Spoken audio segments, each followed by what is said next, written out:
Ladies and gentlemen, over to a practitioner's view on building ecosystems. Although you've already shed some light on your practitioners' approaches there as well, I'm very delighted to announce the next panelists on stage that will be joining us for a discussion on that. And if you would amuse me, please, panelists, could you come in order of announcing your names? Because it's a smaller stage, and I want to make sure you're all comfortable coming up.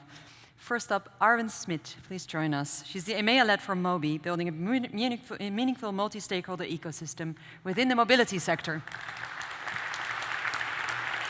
So lovely to meet you, please. Trent McConaghy, he's a co-founder and CTO of sorry, Trent, I'm totally abusing this now. CTO of Ocean Protocol, thank you for joining us. Justyna Petsch with EU IPO. Thank you for joining us.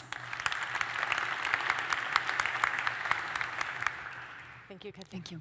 And Constantijn van Oranje, he's a special envoy with TechLeap.NL, and I think for the Dutchies under us, you know who he is. Somewhere there, I think you can find the road through. Thank you very much. Careful with the 2 steps. I know. Hi, good to see you. Wow, Otto Scharmer gave us a perspective here, right? So with the worlds that you're coming from and sort of looking at his presentation, but specifically looking at your own experiences as well, what are some of the most important things you're trying to change within your own respective ecosystems? Can I start with you, Arwen, as a means of introduction as well? Sure. So I think that we can all appreciate that we are indeed in the space between the 2 stories. And I think that currently for many businesses, the only business model on offer is an individualistic, capitalistic-oriented approach with indeed extractive characteristics. And what I'm working on through the initiatives at MOBI is to showcase that indeed there is a decentralized alternative, and that this decentralized alternative is viable. And your community consists of some of the largest OEMs that are delivering mobility solutions.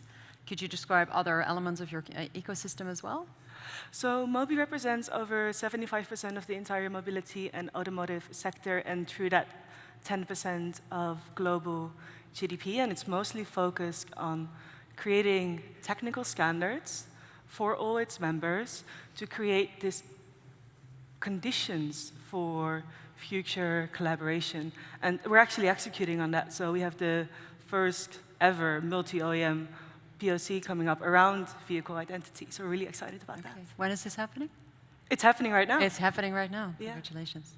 Trent, over to you. Could you just take us into the world of ecosystems that you're working on with Open Ocean Protocol and some of the other initiatives you're active in? Yes, so with Ocean Protocol, it starts with the premise that as the world goes forward, data is key. 25% of world GDP by the year 2025, already more than 10 or 15%. And we're seeing the positive and negative possibilities here. Data drives AI. AI right now is causing massive centralizing tendencies with the likes of Google, Facebook, and all the negative ramifications around that. But AI is wildly powerful, and it could instead unlock towards a future of abundance, making life much more efficient and then benefits back to we ourselves as humans. So the goal overall really is to start to level the playing field in AI, in data, and then with that, to level the playing field in AI itself. And that's really what Ocean Protocol is about. So it's a public utility network to unlock data. And so it's really towards this goal that we can change the course of AI towards something where we can all benefit. Yeah. Can you relate to the story of Pandar about positive sum outcomes very much? The story of which story? Pandar, earlier Padanborn, speaking about positive sum outcomes. Does that resonate with you and the way you approach your ecosystem? So with positive sum outcomes overall, we see like right now it's treated, data itself is treated as a zero-sum game, and where it's like I have data and no one else, and people are scared to share and so on. And in terms of getting a positive sum outcome, maybe a good example is healthcare. So with right now, A friend of mine, he's an AI researcher. He builds AI models to predict cancer. He's happy if he only has 100 data points. But then, of course, he's predicting on data sets that have 1,000 or more variables. His models are terrible. And the problem is people are scared to share their data, so the AI models are terrible. And we're lucky if we predict cancer by stage 2 or stage 3, right? But if you're at stage 3 cancer, you're probably dead, right? Imagine, though, instead of a data set of 100 or 1,000 people, we could build models to predict cancer off of 1 billion people. Right? 1 billion people. Yeah, why not, right? Yeah. So stitch together the data sets of not just 1 or 10 hospitals, but 10,000 hospitals, right? So, I'm excited about the possibility where maybe with data, we can crack cancer, right? And not just cancer, other chronic diseases, and not just predicting, but also treatment and so on. So this is what we're aiming for with Ocean, is things like linking together the data while still preserving privacy for the benefit of all. Right. Thank you. Justyna, you're an EU official. Yes. But you also wanted to share some of your experiences, not official policy perspective, but practitioner's perspective, right? Yes. Could you describe your work in developing an ecosystem in Europe? Yeah, we are working currently on anti-counterfeiting ecosystem. Basically, this ecosystem aims at stopping or diminishing the fake products entering the European Union. It's a huge multi-billion euro business. So the counterfeiting is... Yes, counterfeiting, yes. It destroys jobs, it's bad for environment, it's bad for security. The consumers are very often tricked into buying fake products. Every year, around 40 million people in Europe want to buy legal, but they get fakes. And we don't talk here only about clothes or bags, but we talk also about medicines and cosmetics, so things which are dangerous. And we want to empower consumers to know what they are buying, especially in the e-commerce world. It's very difficult. It's not like in the past that you could see the product, but now when we buy online, it's tricky sometimes to see what exactly you buy. So we started to build this ecosystem of connecting different stakeholders together. We have right holders, so businesses, we have logistic operators, we have customs enforcement officers, we have policymakers, and we work together to find the infrastructure based on blockchain to be able to empower each player in this supply chain to be able to authenticate products and to see where they are coming from, how they are being produced, whether the norms are being respected.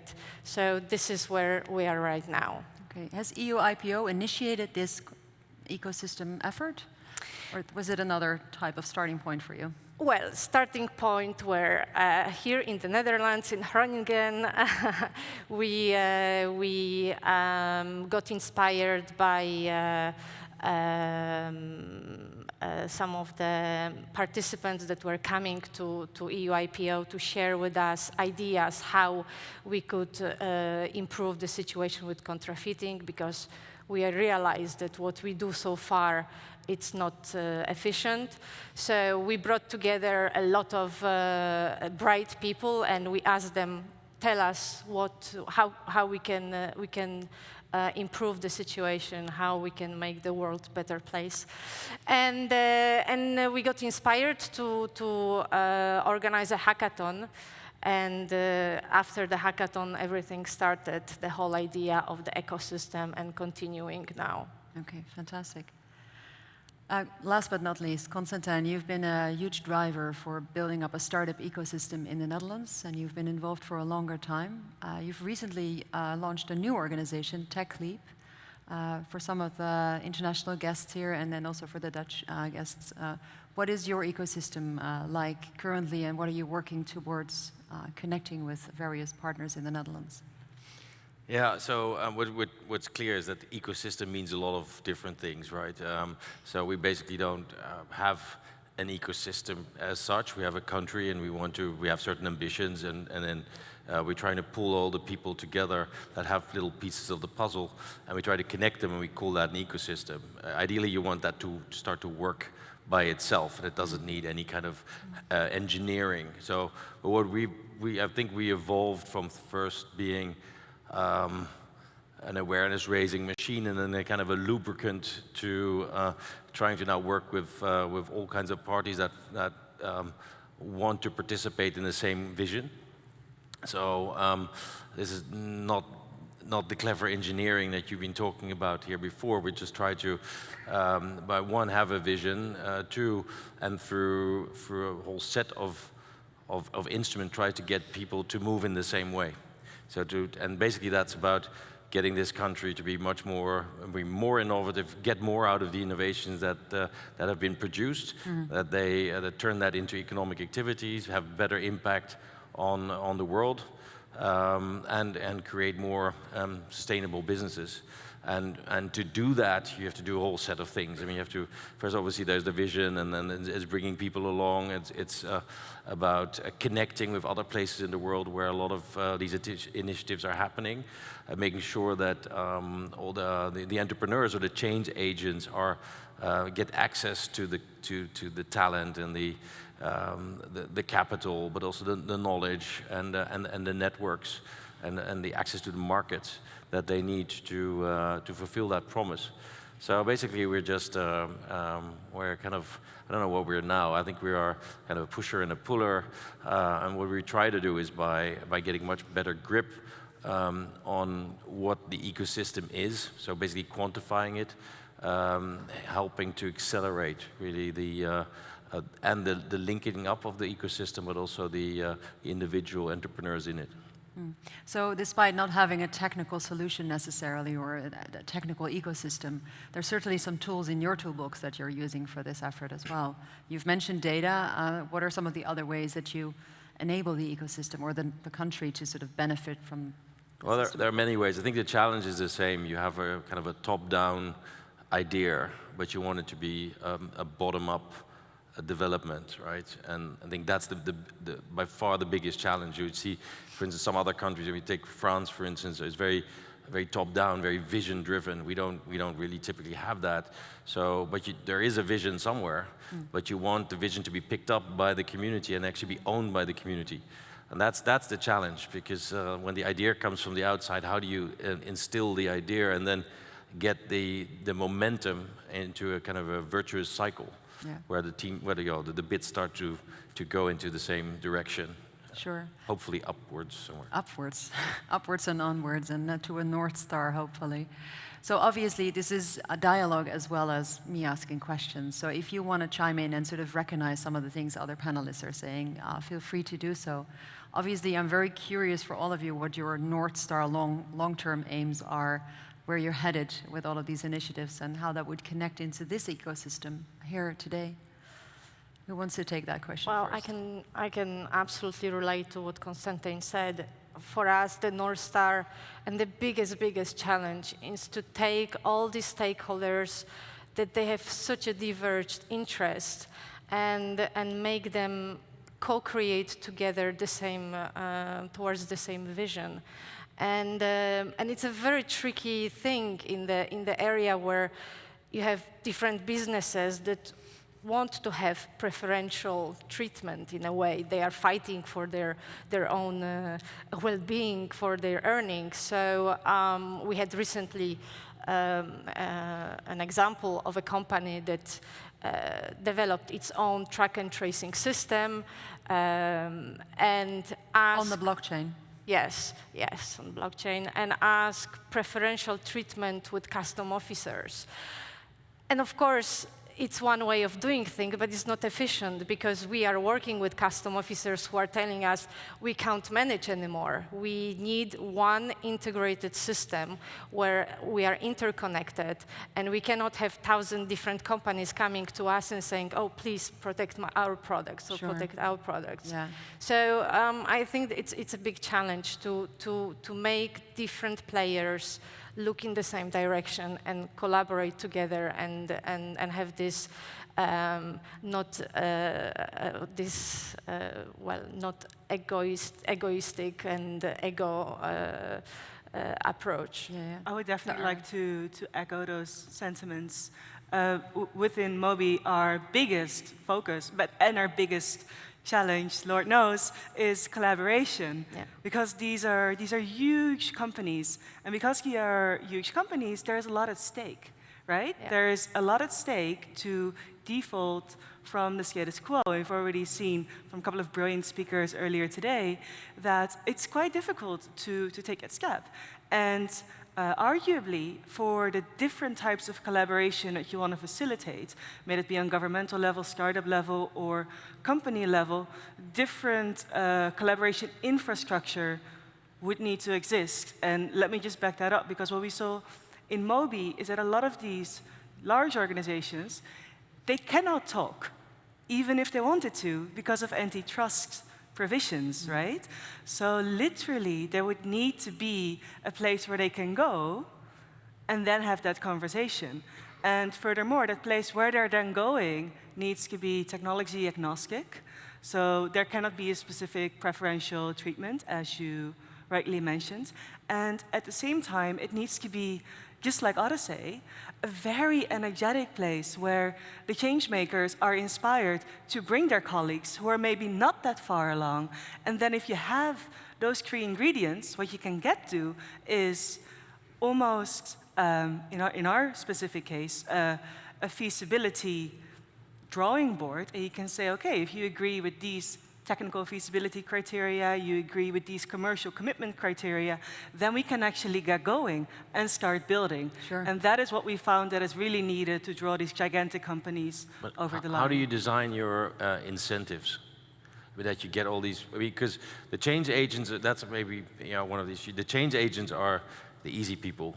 But how do you get the incentive right that the companies with all the internal politics and all that actually starts to move along and starts to contribute? How do you do that?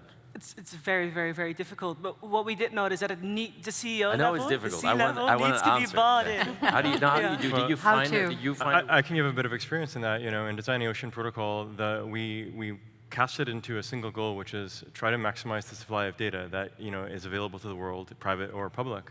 We actually struggled for quite a while in trying to design a system that would meet this, and even casting it as that problem. And we realized that we could use some techniques from the world of engineering with optimization and AI techniques in the past, and then leverage that to say, okay, this is an objective function, there's constraints and so on. Bitcoin did it in this way if you reverse engineer it.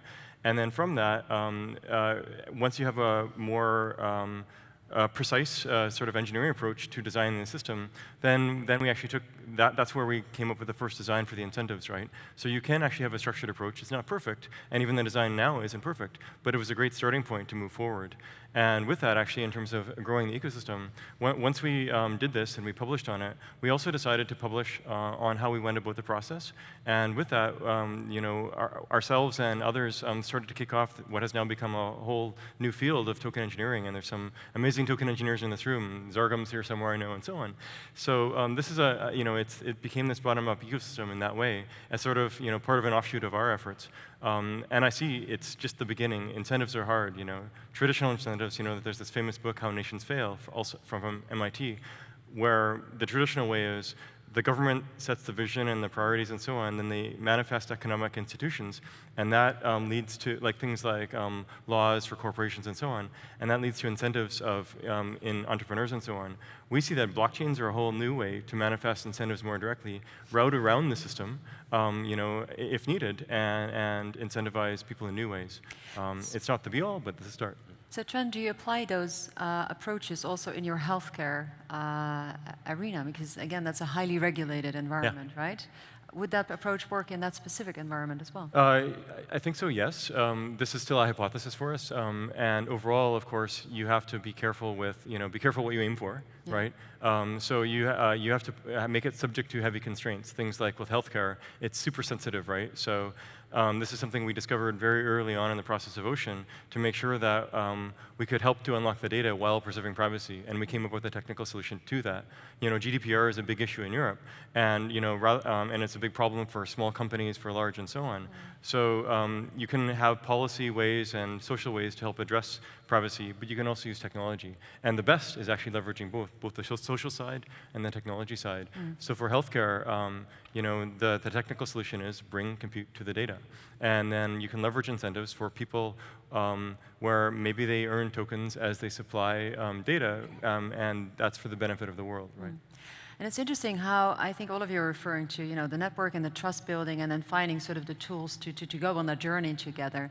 And maybe an interesting example more in sort of the making systemic changes at an ecosystem level. Recently, Fundrite was launched, which was a way, I think, to put sort of a mindset difference at the table here in the Netherlands. Could you talk a bit about that as an approach? Oh, yeah, I don't know if people know about that. There's basically this horrific statistic about the amount of venture capital going to female-led companies. It's like 1.6% or something, and even worse that in the Netherlands about only, so say, let's say 95, I think it's 95.3% or something like that, of all venture capital goes to fully male founding teams. So that's basically what started it off. Now, this was very simple. We basically got a group together and we said, this is an unacceptable statistics. Don't you think that's the case? So, and 10 venture capital firms thought that it was the case, and that they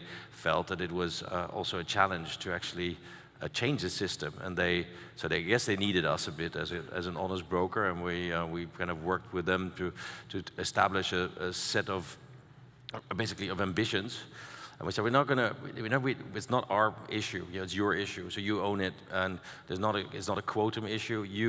But we first established that diverse teams just perform better, so this makes common sense for you guys and girls to invest in diverse teams, and to address the biases that exist in the investment community against women, and there are implicit biases, and by doing that, it kind of opened the eyes of people, and then we started working with them, and the group is now, I think, at about 45 VCs. They represent something like 30–40% of all invested capital in this country.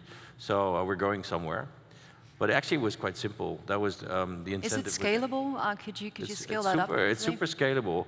The problem is where we don't have kind of closed the loop, and where many of your solutions would help, is the monitoring, the measuring, and kind of the self-management of all of this. Because you don't want us. We want to step out. We want to let but there's no one venture firm that's going to lead this. So how can you start a community beyond the 50 firms you can still manage, but then what we don't want is set up an organization. I think that's actually a point I want to work towards for people that are not often in kind of your kind of company. But the problem is, if you want to solve a big problem, you want to bring people together, and you can do that in a few ways. But usually you start an organization. An organization needs governance, and the governance needs and then the organization needs processes and all these things.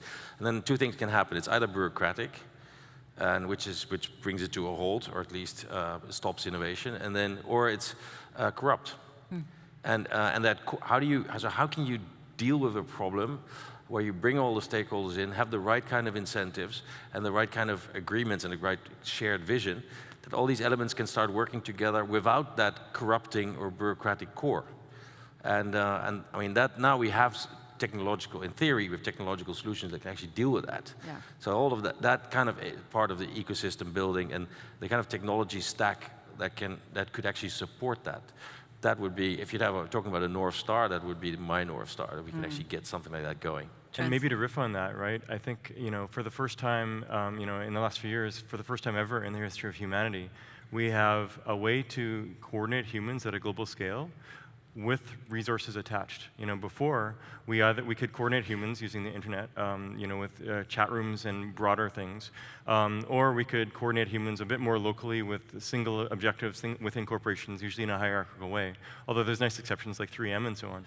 But now, for the first time, we can leverage things like blockchain technology, not exclusively, but like blockchain, where you can have a DAO, a decentralized autonomous organization, or even a more general blockchain where it's coordinating people around the globe, thousands, tens of thousands, even hundreds of thousands of people, and they all have skin in the game, or many of them have skin in the game, either by holding tokens to align their incentives, or doing work to earn tokens, or otherwise. This is the first time ever that we've had this. That's the incentives right there. Arwen, you wanted to respond, I think, to the question. Yeah, okay. So I think within consortiums and within any organizations, you're absolutely right. And I think the goal of any consortium should be eventually to make itself obsolete. And I think once you talk about step change, such as blockchain technology, which will basically go from centralized to decentralized value creation centers, that is such a big change that if you talk about sensing, to draw back to Otto's speech, that people intuitively feel very uncomfortable making a change if you have a lot to lose, right? And in that particular situation, I think it's beneficial if there is a platform where they can then work towards interoperability. But eventually, of course, that needs to be a self-scaling ecosystem. To your previous point, that you said you can only give the vision and then hope that the ecosystem takes that vision and takes it forward.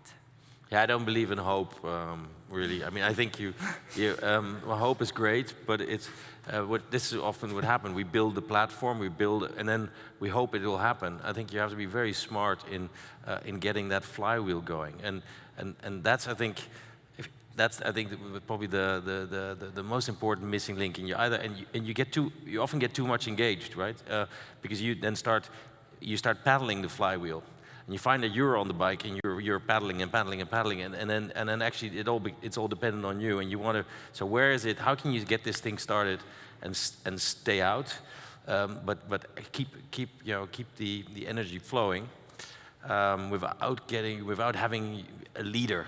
How do you get that community going, that everybody is contributing to it, and no one is actually capturing it? Because it's nearly like a quantum problem. The moment that you want to grab it, it's gone. And that's, do you have a beginning to an answer to that question yourself?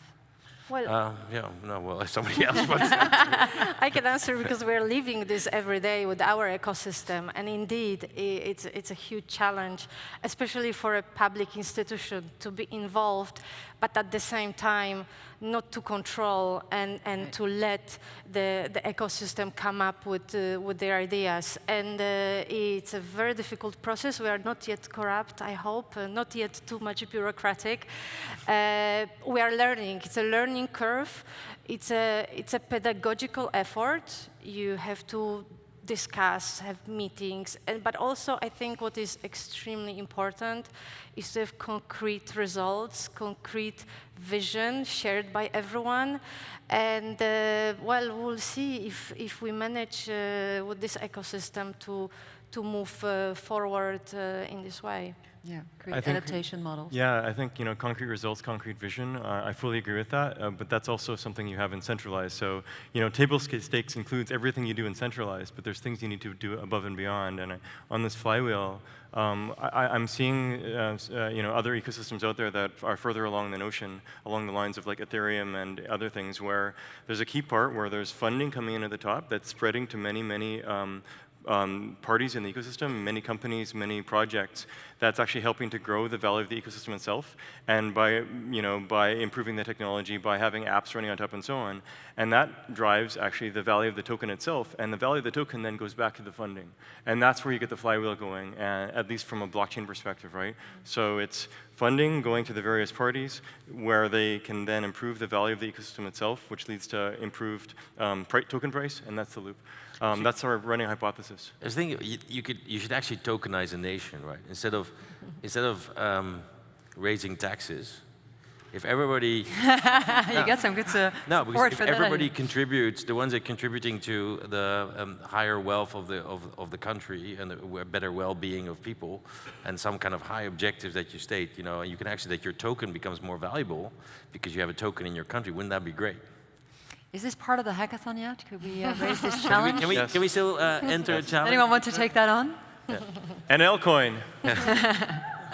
So at the level of sort of creating ecosystems and sort of bringing forward these projects and these challenges, I think you've already talked about a specific model that might help scale it as well, but I think everyone's already talking about sort of an elephant in the room is how do you create that adaptation, mass adaptation model, and increase diversity also in people that participate. How are you taking that on, that challenge? Is that a challenge for you, or is that for MOBI something that you've already realized? The increase in participation, diversity in participation support? Well, when I think about the elephant in the room, I actually think about a slightly different direction, and it's related to something you once told me, Trent, that it's fairly dangerous if one party owns both identity, data, and payments. So if everyone takes a moment to think of the most famous blockchain project that is currently out there, then the answer is obviously Libra, right? So what I think that the greatest challenge is that as a community, and I think Odyssey is an excellent community for that, we need to come up with the alternative. So to point to an alternative of what a great, broadly carried blockchain project could actually look like, and that would have to be decentralized and community-led. To also make it scalable. To make it sustainable, exactly. Yeah. Trent, You start by solving one problem at a time really well, and then you repeat that faster and faster and faster until you've changed the world. Wow. Sounds easy. Sounds easy. Justyna? For us, for our ecosystem, the biggest challenge is to have success stories and to show that they are prototypes, that they are pilots, that they are interconnecting different key stakeholders, that they are courageous companies, that they want to implement the system. And we don't have it so far. We don't have these success stories. And in general, when you have a good product, you can sell it well. If we don't have a product yet, we can't go anywhere with it. So that would be the most important for us. And is that a call to action to the community Yeah. here as well? And what would you need then? Call for action. Well, call for action for success stories, for courage, for different mindset, for companies and all the right holders and different suppliers and logistic operators. We have a great example of KLM going really into very innovative ways. So a lot of companies like this to get on a journey and to start collaborating with enforcers in a more open way and collaborative way. All right, thank you. Constantijn, scalability. What do we need? 10x more people involved, support.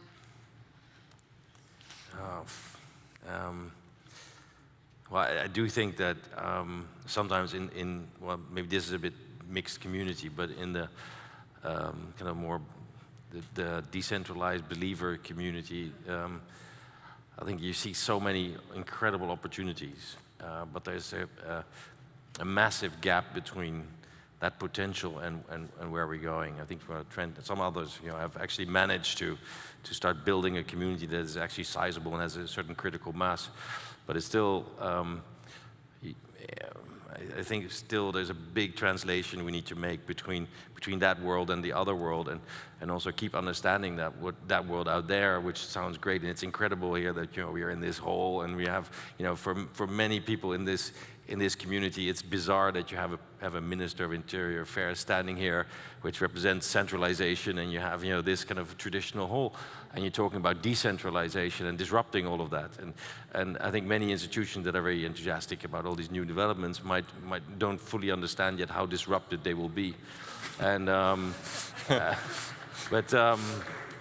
but that might be, well, I think, disrupted for the good. We hope. But I think that community needs to be responsible and responsive to the concerns that you're disrupting something which we know and might be imperfect to something better, but we don't know what it's going to yield and how that's going to change power and influence and all that. And that community here needs to embrace more of that kind of thinking, because letting go of some of the traditional control mechanisms that have delivered value until now to a certain degree, but has in a certain way corrupted and cut off a lot of opportunities that there now are.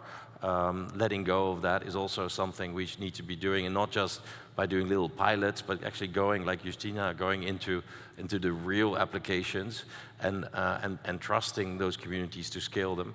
So I think both those worlds, I think we all have a duty to kind of bring them closer together. Yeah, so it's super key that you have the ecosystem builders like yourselves bringing communities together and creating the right frameworks for these discussions and collaborations as well. So thank you all so much for your contribution to this panel today, but also to the work that you're doing in the ecosystem and taking things forward. Thank you. Thank you. Constantijn, Justyna, Trent, and Arwen.